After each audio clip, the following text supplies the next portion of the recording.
అందరికీ నమస్కారం. హైదరాబాద్ లో గంజాయి గుప్పుమంటుంది. పోలీసులు ఎన్ని రకాల పటిష్ట చర్యలు తీసుకున్నా గంజాయి వినియోగం మాత్రం అస్సలు తగ్గడం లేదు. అరెస్టులు చేస్తూ కఠిన చర్యలు తీసుకుంటామని చెప్తున్నా కూడా నేరస్తులు మాత్రం రెచ్చిపోతున్నారు.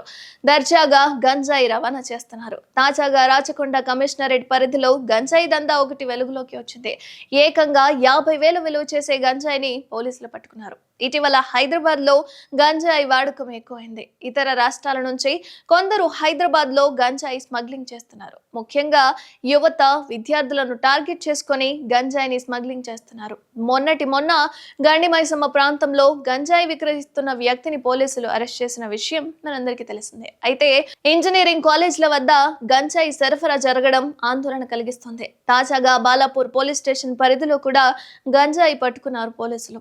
వివరాల్లోకి వెళ్తే గనక అస్సాం రాష్ట్రానికి చెందిన జైనుద్దీన్ అనే వ్యక్తి బాలాపూర్ పోలీస్ స్టేషన్ పరిధిలోని షాజహాన్ నగర్ లో ఉంటూ స్థానికంగా ఉన్న కొందరు యువకులతో పాటు విద్యార్థులకు గంజాయిని విక్రయిస్తున్నాడు. అయితే ఈ సమయంలో సర్చ్ ఆపరేషన్ నిర్వహించిన పోలీసులు జైనుద్దీన్ ను అరెస్ట్ చేశారు. అస్సాం నుంచి గుర్తు తెలియని వ్యక్తి గంజాయిని విద్యార్థులకు అమ్ముతున్నాడని తెలుసుకున్న పోలీసులు షాజహాన్ కాలనీలోని వ్యక్తులకు అమ్ముకుంటూ సొమ్ము చేసుకుంటున్నాడని తెలిసి ఆ విషయం తెలుసుకున్న బాలాపూర్ పోలీసులు నిందితుడిని రెడ్ హ్యాండెడ్ గా పట్టుకున్నారు. అయితే నిందితుడి వద్ద 2 కేజీల గంజాయిని కూడా స్వాధీనం చేసుకున్నారు. పట్టుబడ్డ గంజాయి విలువ సుమారు 50,000 వరకు ఉంటుందని పోలీసులు అంచనా వేశారు.